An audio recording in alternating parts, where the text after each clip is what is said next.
Hello students, welcome to Concept in Chemistry. Today we are going to start Atomic Structure Part 13. यहाँ पर हम quantum numbers पढ़ेंगे और उसका कुछ न्यूमेरिकल प्रॉब्लम्स भी देख लेंगे। तो चलो आज का वीडियो शुरू करते हैं।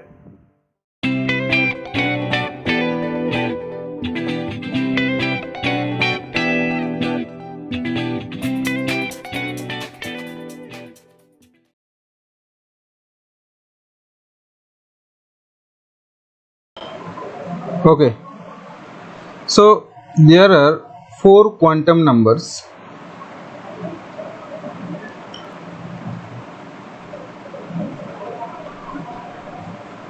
Number one is principal quantum number.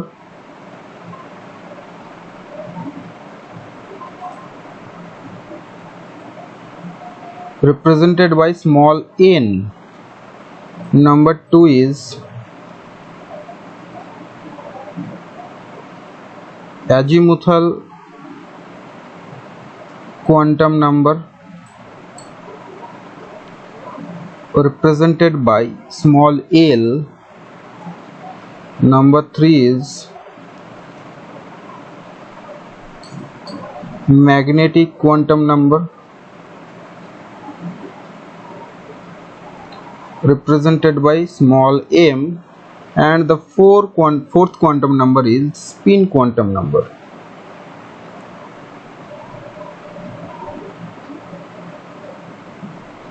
Represented by small s.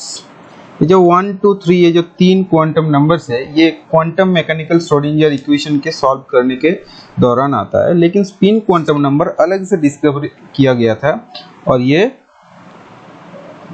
Pauli ने डिस्कवर किया था। ठीक है, तो पहले पढ़ते हैं प्रिंसिपल क्वांटम नंबर। तो चलो पहला क्वांटम नंबर देखते हैं, प्रिंसिपल क्वांटम नंबर।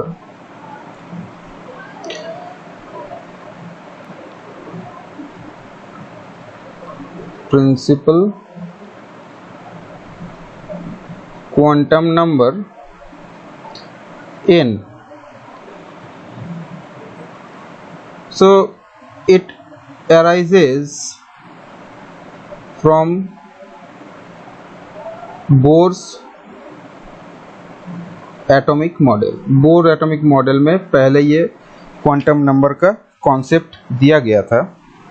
वहाँ पर कहा गया था कि n का वैल्यू हो सकता है 1, 2, 3, 4 dot dot dot etcetera, where 1 represent the k orbit, n equals to 2 represent the l orbit,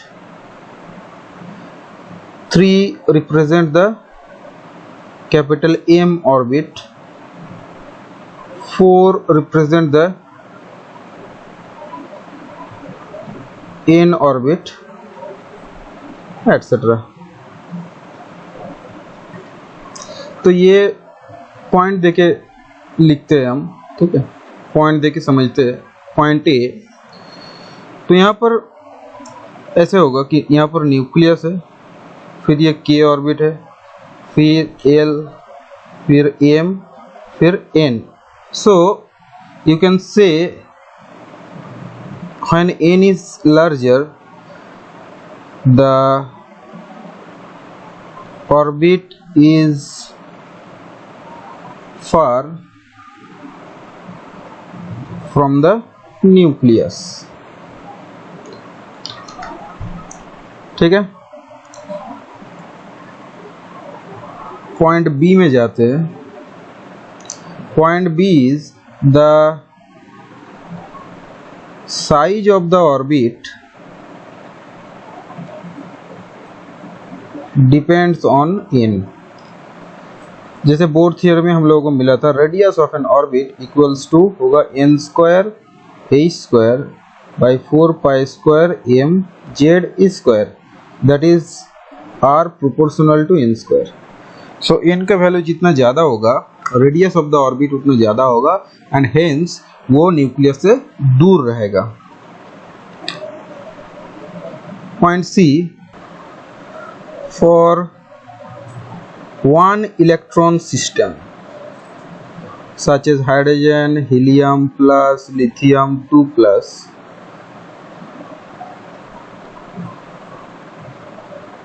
lithium 2 plus etc. Energy of the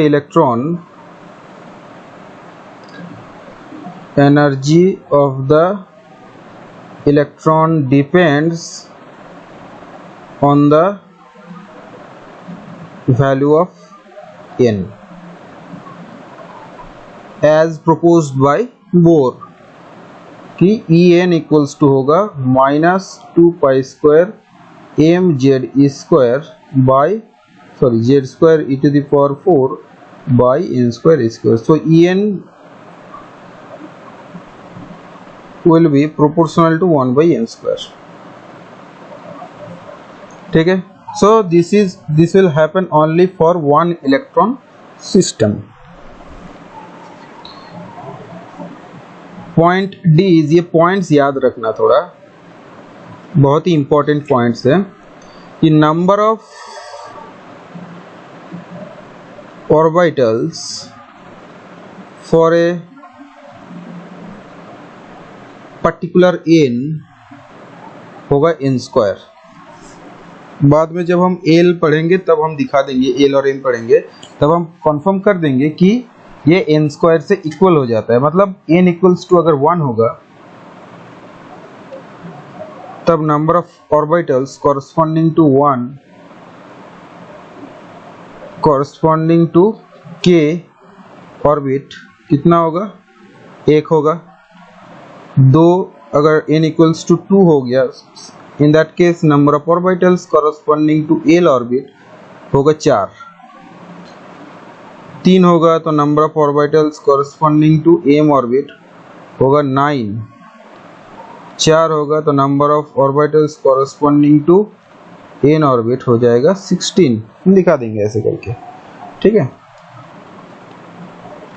last में ये प्रूफ कर देंगे. Point is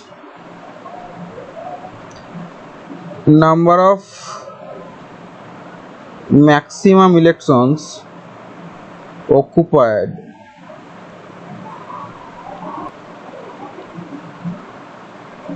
number of maximum electrons in a particular orbit, इसका value होगा 2n². ये भी दिखा देंगे खुद प्रूफ करके, ठीक है. सो n इक्वल्स टू 1 ऑर्बिट में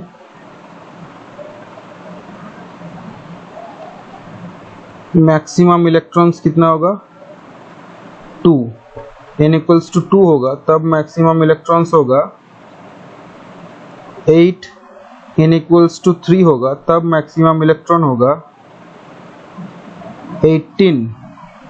n इक्वल्स टू 4 होगा तब मैक्सिमम इलेक्ट्रॉन होगा 32.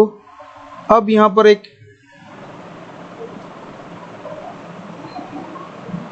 ऐसा कंडीशन है कि n इक्वल्स टू 5 में भी मैक्सिमम इलेक्ट्रॉन्स 32 होगा. मतलब मैक्सिमम इलेक्ट्रॉन्स 32 से ज़्यादा होगा नहीं, what ever may be the value of n greater than 4. अगर n का वैल्यू ग्रेटर देन 4 होगा तो मैक्सिमम नंबर ऑफ इलेक्ट्रॉन्स 32 में फिक्स्ड हो जाएगा, उससे ज़्यादा मिलेगा नहीं. सो हम लोगों को ऐसे मिलता है कि नंबर ऑफ इलेक्ट्रॉन्स 2, 8, 18, 32. यहाँ पर आगे 32 फिक्स हो गया. अब n इक्वल्स टू 5 के लिए भी 32 होगा, 6 के लिए भी 32 होगा, 7 के लिए भी 32 ही होगा, ठीक है. तो ये हो गया प्रिंसिपल क्वांटम नंबर वाला फैक्ट. अब आते हैं सेकंड में एजीमुथल क्वांटम नंबर.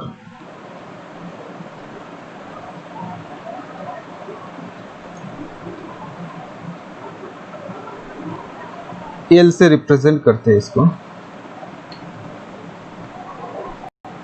इसको भी पॉइंट देके लिखेंगे कि for point A for a particular N,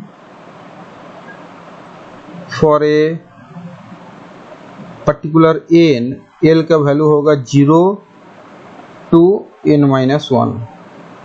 example ले लेते हैं. n इक्वल्स टू 1 के लिए एल का वैल्यू होगा 0, n इक्वल्स टू 2 होगा तो एल का वैल्यू होगा 0, 1, 3 होगा तो 0, 1, 2, 4 होगा तो 0, 1, 2, 3. मतलब n-1 तक ये रेंज्ड होगा, एटसेट्रा. ठीक है।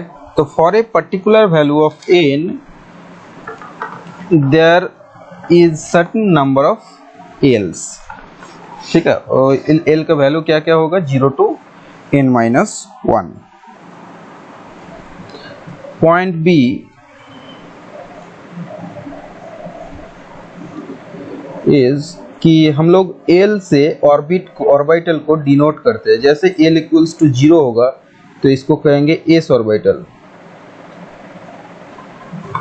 एल इक्वल्स टू 1 हो जाएगा तो उसको कहेंगे पी ऑर्बिटल, 2 होगा तो डी ऑर्बिटल, एंड 3 होगा एफ ऑर्बिटल, 4 होगा तो G orbital, dot dot dot etcetera, ठीक है। So designation of the orbitals will be in accordance with the value of L. 0 से हम इसको डिनोट करते हैं एस ऑर्बिटल, एल का 1 वैल्यू होगा तो पी ऑर्बिटल, एल का वैल्यू 2 होगा तो डी ऑर्बिटल, 3 होगा तो F orbital, and so on, ठीक है। जैसे एक एग्जांपल कर लेते हैं कि जब n का वैल्यू 1 होगा तब l का वैल्यू 0 होगा, right. Only so for n equals to 1 के लिए only s orbital is present. n equals to 2 होगा तो l का वैल्यू होगा 0 and 1। So 0 means this will be, ऐसे लिखते हैं कि ये 1s ऑर्बिटल होगा। 1 का मतलब है n इक्वल्स टू 1, तो ये n इक्वल्स टू 2 से l का वैल्यू पहला होगा 0, सो इसको कहेंगे 2s orbital, 2 comes from n and s comes from l equals to 1, इसको लिखेंगे 2p orbital, l equals to 1 से। n इक्वल्स टू 3 होगा तब l का वैल्यू 0 हो सकता है, 1 हो सकता है, 2 हो सकता है। 1 को l इक्वल्स टू 0 का कहेंगे 3s ऑर्बिटल, 1 होगा तो इसको कहेंगे 3p ऑर्बिटल, 2 होगा तो इसको कहेंगे 3d orbital, and so on, ऐसे चलता जाएगा, ठीक है।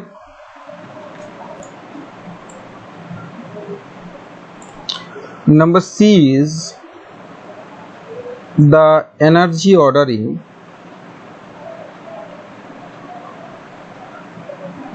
among S, P, D and F होगा S less than P less than D less than F। मतलब F होगा हायर एनर्जी ऑर्बिटल, D होगा उससे कम, P उससे कम, और S होगा सबसे कम एनर्जेटिक ऑर्बिटल, ठीक है। मतलब क्या, S न्यूक्लियस के पास में होता है, फिर P थोड़ा दूर में होता है, फिर D होता है, फिर F होता है। That is why S2F energy increases. Point D, जब एक इलेक्ट्रॉन किसी भी एक ऑर्बिटल में रहेगा तो इलेक्ट्रॉन उस ऑर्बिटल में घूमेगा सराउंडिंग द न्यूक्लियस। तो इलेक्ट्रॉन जब घूमता है तो उसका कुछ एंगुलर मोमेंटम भी आएगा। अगर वो ऑर्बिटल में वो रोटेशनल मोशन दिखा रहा है और या न्यूक्लियस को सराउंड करके घूम रहा है तो उसका जो एंगुलर मोमेंटम आएगा उसको हम कहेंगे ऑर्बिटल एंगुलर मोमेंटम। ये ऑर्बिटल एंगुलर मोमेंटम मतलब क्या कि इलेक्ट्रॉन एक ऑर्बिटल में न्यूक्लियस के चारों ओर घूम रहा है, and that is why electron का एक एंगुलर मोमेंटम जनरेट होगा। हम लोगों को पता है कि जो पार्टिकल सर्कुलर मोशन और रोटेशनल मोशन शो करता है उसी का एंगुलर मोमेंटम रहता है, ठीक है। जो पार्टिकल लिनियर मोशन शो करता है उसका लिनियर मोमेंटम होता है, इसका यहाँ पर होगा एंगुलर मोमेंटम। तो ऑर्बिटल में इलेक्ट्रॉन घूम रहा है इसलिए इसका एंगुलर मोमेंटम मिलेगा। तो उसका फॉर्मूला होगा एंगुलर मोमेंटम का root over of L into L plus 1 h/4π। Here h is called Planck's constant. Here h is called Planck's constant। और L का वैल्यू जिस ऑर्बिटल में तुम कैलकुलेट करना चाहते हो उसका L वैल्यू पुट कर दो तो उसका उस कॉरस्पॉन्डिंग ऑर्बिटल का ऑर्बिटल एंगुलर मोमेंटम वैल्यू मिल जाएगा। एज फॉर एग्जाम्पल अगर इलेक्ट्रॉन एस ऑर्बिटल में घूमेगा तब उसका एंगुलर मोमेंटम होगा 0 into 0 plus 1 h/4 that is 0। अगर p ऑर्बिटल में घूमेगा तब इसका वैल्यू होगा 1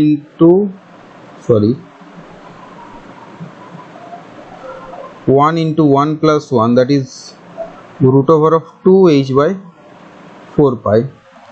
जब d ऑर्बिटल होगा तब इसका वैल्यू हो जाएगा 2 इंटू 2 प्लस 1 यहाँ पर h/4 है, h/4 इसके इक्वल्स टू हो जाएगा रूट ओवर ऑफ 6 h/4। और जब f ऑर्बिटल हम कंसीडर करेंगे तब इसका वैल्यू होगा 3 into 3 plus 1 h/4 and this gives you root over of 12 h/4। अब इसको सिंप्लीफाई करना होगा तुमको, ठीक है। Point E number of electron in an orbital, इसका वैल्यू होगा 2 इंटू 12 प्लस 1। सो इस ऑर्बिटल में नंबर ऑफ इलेक्ट्रॉन्स कितना होगा, 2 होगा। p ऑर्बिटल में नंबर ऑफ इलेक्ट्रॉन्स कितना होगा, टोटल p ऑर्बिटल्स में 2 plus 1 3, 3 multiplied by 2 6। d orbital में कितना होगा, d ऑर्बिटल के l का वैल्यू 2 है, सो 2 इंटू 2 4 प्लस 1 5, 5 इंटू 2 10। और f ऑर्बिटल में कितना होगा, f का l वैल्यू है 3, सो 3 into 2 6 plus 1 7, 7 into 2 that is 14। So this is the number of electrons in an orbital, ठीक है। तो l का सिग्निफिकेंस हम लोगों को मिल गया यहाँ से। अब देखेंगे magnetic quantum number. Number 3 is magnetic quantum number and it is represented by m. The concept of magnetic quantum number arises from the fact that in presence of magnetic field the line spectrum splitted into equally spaced several equally spaced lines। मतलब क्या कि हम लोगों ने ये discuss कर चुके हैं पहले वीडियोस में कि हाइड्रोजन एटम का जो स्पेक्ट्रा होता है, लाइन स्पेक्ट्रम, अगर उसको मैग्नेटिक फील्ड में रख देंगे तो वो इन ईच इंडिविजुअल लाइन क्या होगा, स्प्लिटेड हो जाएगा several small equally equally spaced lines में डिवाइडेड हो जाएगा और स्प्लिटेड हो जाएगा। तो this effect is called Zeeman effect और वहां से मैग्नेटिक क्वांटम नंबर आता है। ये मैग्नेटिक क्वांटम नंबर तभी आएगा जब हम मैग्नेटिक फील्ड अप्लाई करेंगे। तो यहाँ पर देखा गया कि अगर मैग्नेटिक फील्ड अप्लाई करोगे तब ये स्प्लिटेड क्यों हो रहा है, बिकॉज जो ऑर्बिटल्स है एटम के इलेक्ट्रॉन्स, जहाँ पर इलेक्ट्रॉन्स का फाइंडिंग का प्रोबेबिलिटी सबसे ज़्यादा है, जिसको हम ऑर्बिटल कहते हैं, ये ऑर्बिटल क्या होता है, in presence of magnetic field splitted हो जाता है, ठीक है। सो हम ऐसे दिखा सकते हैं कि m स्प्लिटेड कैसे होगा। So for a particular l value, m का वैल्यू होगा प्लस माइनस l,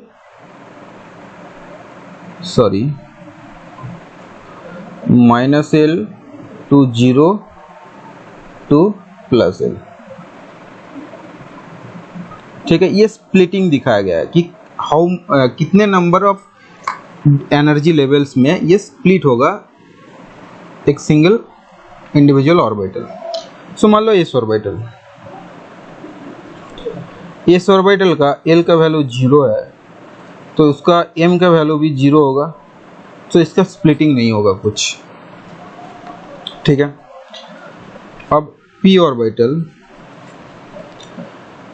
l का वैल्यू 1 है तो m का वैल्यू होगा -1 0 प्लस 1, दैट इज, इसको हम पिक्टोरियली ऐसे दिखा सकते हैं कि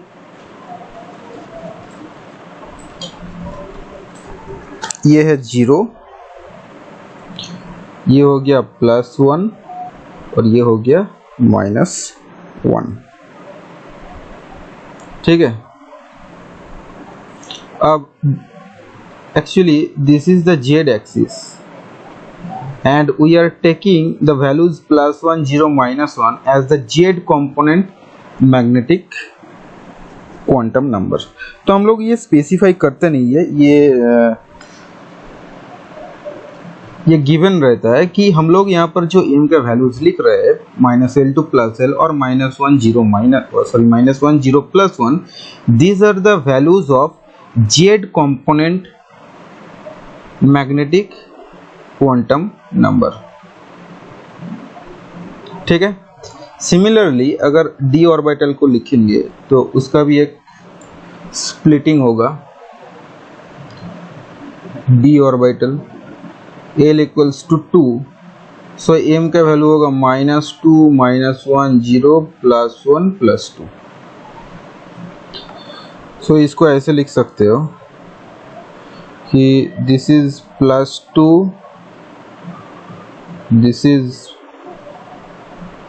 +1, this is 0,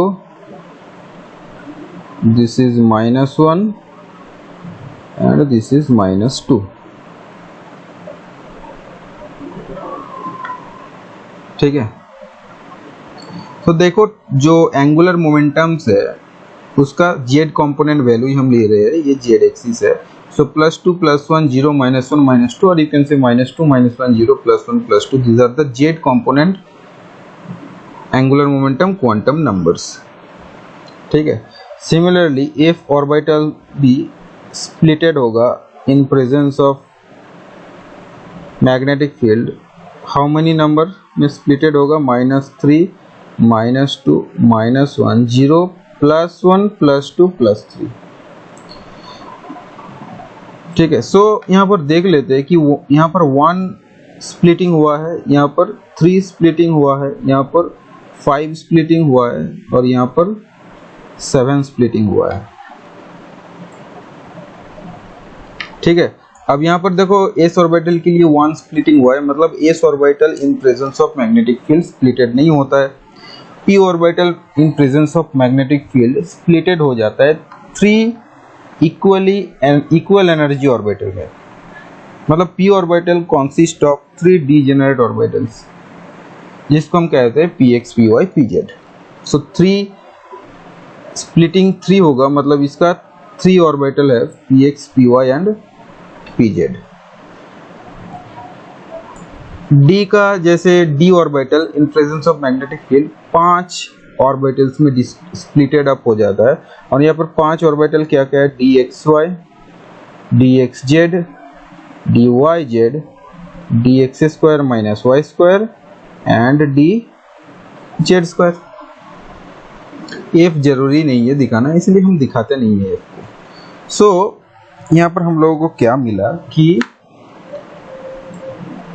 for a particular value of l there are certain number of m values which identifies the number of degenerate orbitals। degenerate मतलब equal energy orbitals। s का splitted नहीं होता है, इसलिए s ऑर्बिटल एक ही होता है, p 3 ऑर्बिटल्स होता है, px py pz। d का जैसे 5 डिजेनरेट ऑर्बिटल्स होता है और f का होगा 7 डिजेनरेट ऑर्बिटल्स। ठीक है, so in general we can say कि for l number of m values होगा, m वैल्यूज होगा -l to 0 to +l। Number of m कितना होगा? 2l + 1। हिसाब करके देख लो, s ऑर्बिटल के लिए 1 आता है, p ऑर्बिटल के लिए l इक्वल्स टू 1 होता है, मतलब 3 आता है। देखो 3 मिला है हम लोगों को। d ऑर्बिटल के लिए 5 2 × 2 + 1 5 आता है और f के लिए 2 × 3 + 1 दैट इज 7 आएगा। So number of m values कितना होगा? 12 + 1। ठीक है। अब देखो यहाँ से हम Z component orbital angular momentum value लिख सकते हैं। ऑर्बिटल एंगुलर मोमेंटम होगा m इंटू एच बाई 4 पाई। ठीक है, मतलब जो L के लिए हम लोगों को ऑर्बिटल एंगुलर मोमेंटम मिल रहा था जो root over of L into L plus 1 H by 4 pi है, उसी का जेड कंपोनेंट पार्ट है m h बाई 4 पाई।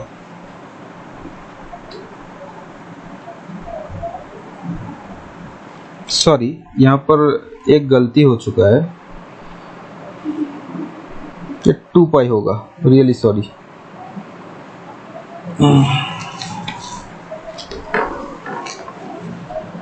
तो आगे वाला भी 2 पाई होगा, मैं 4 पाई लिखा था शायद।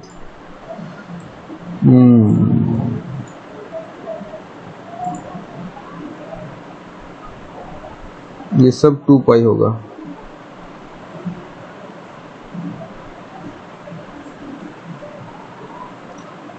रियली सॉरी, ये बाद में ठीक करना पड़ रहा है हमको।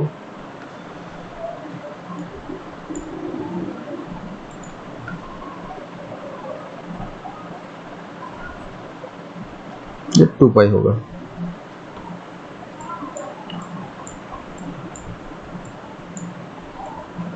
मतलब यहाँ पर जो मैंने एरोज दिखाया है, ठीक से देखो, यहाँ पर जो एरोज हमने दिखाया ये ऑर्बिटल एंगुलर मोमेंटम का वैल्यू हो गया।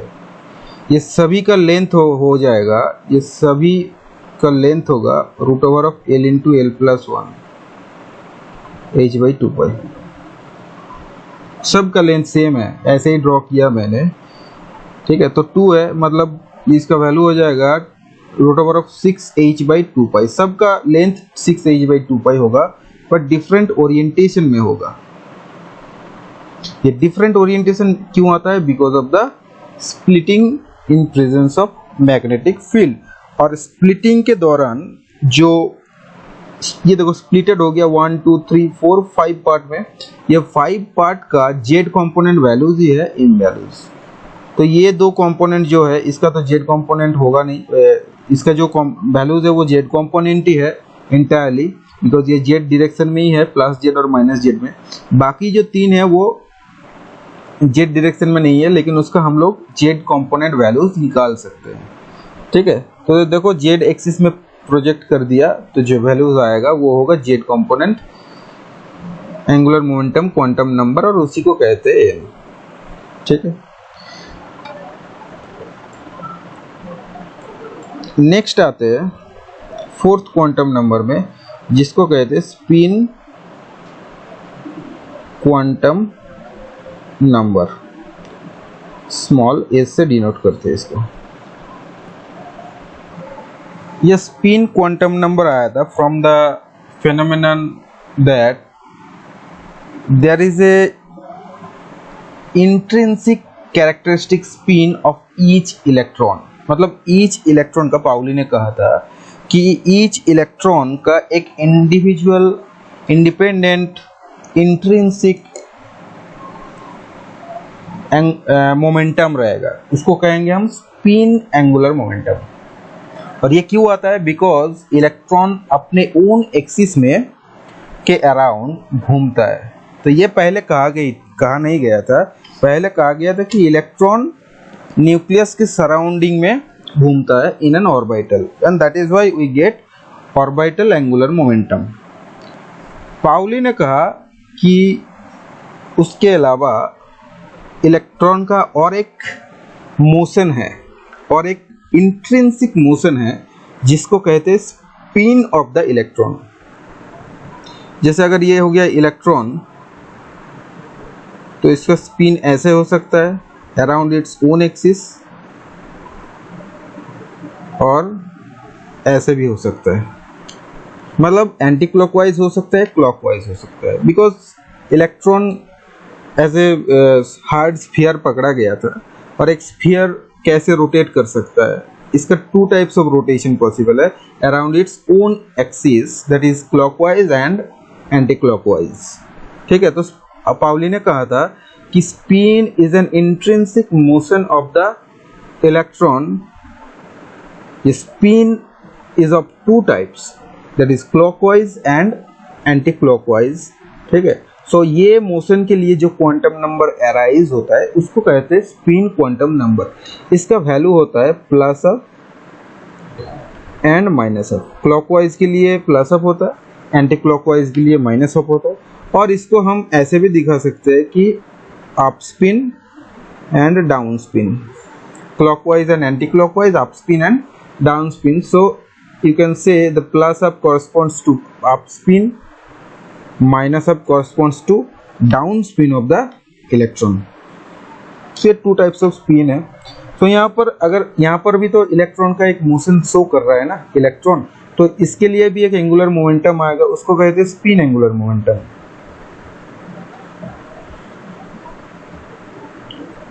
इसको कहते हैं spin angular momentum and it will be equal to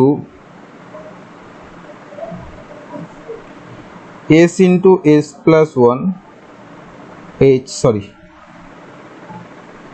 by 2 pi. Here s is the total spin। तो हम लोगों को टोटल इक्वल करना होगा। अगर 2 इलेक्ट्रॉन है और 2 अपोजिट स्पिन में है तो s का वैल्यू हो जाएगा 0, plus up and minus up दोनों के ऐड करके जो मिलता है वो हो गया 0। तो टोटल स्पिन एंगुलर मोमेंटम हो गया 0। तो यहाँ पर स्पिन एंगुलर मोमेंटम हम टोटल स्पिन से कैलकुलेट कर सकते हैं। ठीक है, तो ये हो गया चारों एंगुलर क्वांटम नंबर्स। अब देखो ये एक लिस्ट की तरह हम दिखाते हैं ताकि और क्लियर हो जाए। n value, l value, m value and s value. n का वैल्यू 1 होगा तो l का सिर्फ 0 होगा, m का 0 होगा और s का क्या हो सकता है, प्लस अप भी हो सकता है, माइनस अप भी हो सकता है। ये s जो है स्पिन एंगुलर मोमेंटम और spin quantum number, it is independent of NLM। ठीक है, इसका value only plus up and minus up होता है। n का वैल्यू जब 2 होगा, 0 और 1 होगा, l का 0 के लिए m का 0 और इसका plus up minus up. L 1 होगा तो m होगा प्लस 1, 0 माइनस 1, प्लस 1 के लिए s का वैल्यू होगा प्लस अप माइनस अप, 0 के लिए होगा प्लस अप माइनस अप और माइनस 1 के लिए भी होगा प्लस अप माइनस अप। मतलब ईच ऑर्बिटल के लिए spin quantum number 2 values possible है। ठीक है,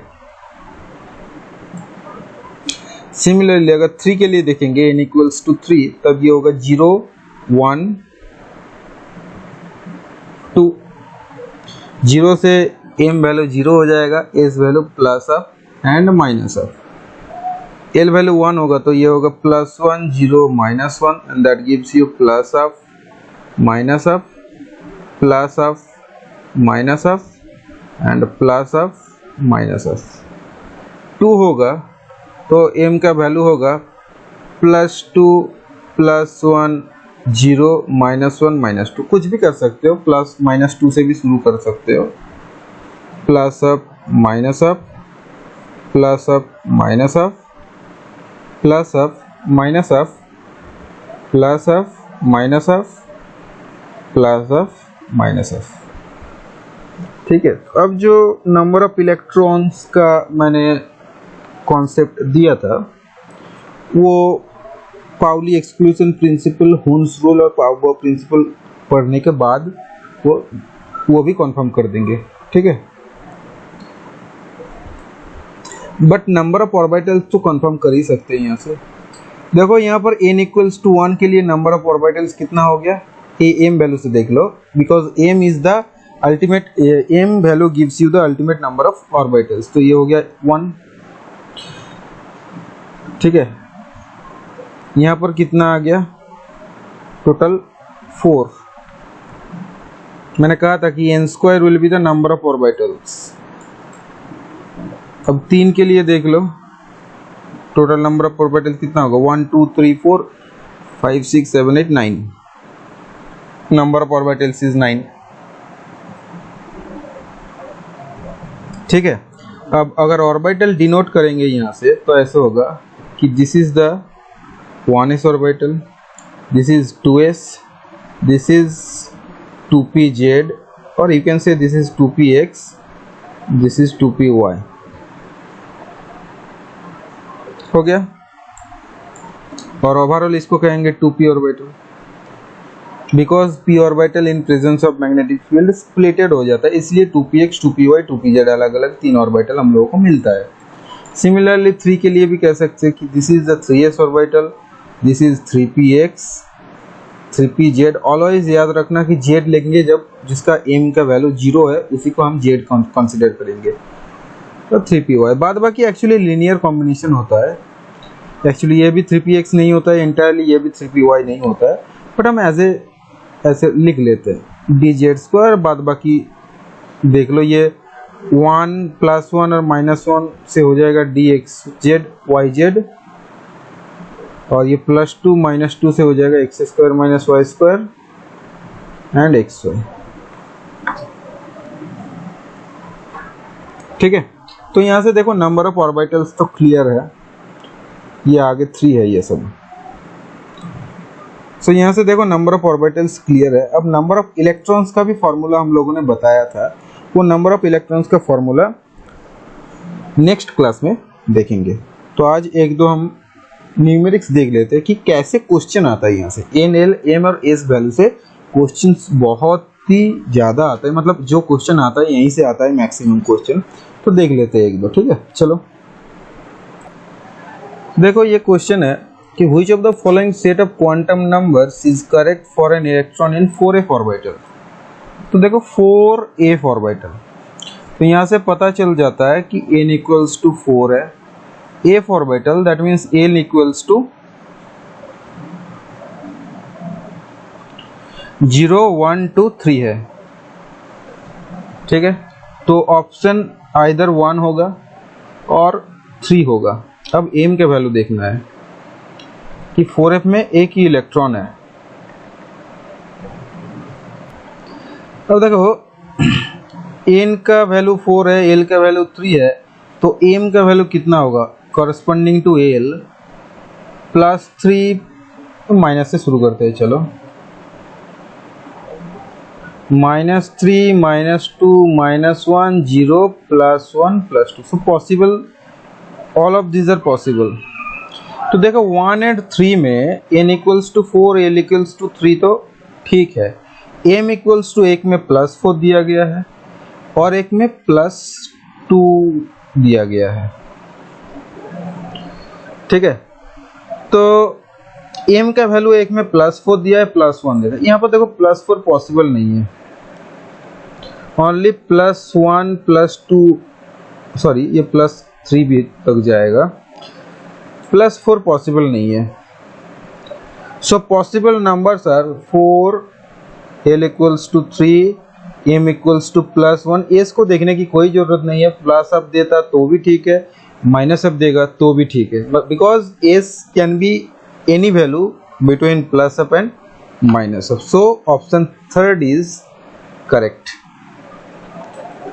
सो 3 इज द करेक्ट ऑप्शन। तो देखो इस टाइप का क्वेश्चन देता है कि व्हिच ऑफ द सेट, कौन सा सेट करेक्ट है और कौन सा सेट इनकरेक्ट है, ऐसा क्वेश्चन देता है। तो तुमको ये सेट निकालना है कि पॉसिबल वैल्यूज ऑफ n के लिए पॉसिबल वैल्यूज ऑफ l कितना होगा, पॉसिबल वैल्यूज ऑफ m कितना होगा, एटसेट्रा एटसेट्रा, ठीक है। अब नेक्स्ट क्वेश्चन देखो, using SPD notation describe the orbital with the following quantum numbers. तो ये कौन सा ऑर्बिटल हो गया, n equals to 1, l equals to 0, तो ये हो गया 1s, ये 3, l इक्वल्स टू 1 मतलब p, ये 4, l इक्वल्स टू 2 मतलब d, और ये 4, l इक्वल्स टू 3 मतलब f। इजी है। नेक्स्ट क्वेश्चन देखते हैं, what designation will you assign to an orbital having following quantum numbers. Number A n equals to 3 है, l इक्वल्स टू 1 है और m इक्वल्स टू -1 है। सो ये हो गया l इक्वल्स टू 1 मतलब p ऑर्बिटल, और m इक्वल्स टू -1 मतलब ये px भी हो सकता है py भी हो सकता है। So overall this orbital can be 3px और 3py। b n equals to 5 है, l इक्वल्स टू 0 है, तो this gives you s orbital of m equals to 0। So ये हो गया 5s orbital.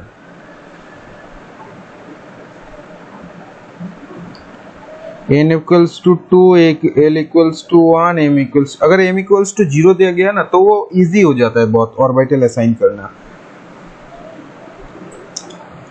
l equals to 1 मतलब p ऑर्बिटल, तो ये हो जाएगा तुम्हारा 2p।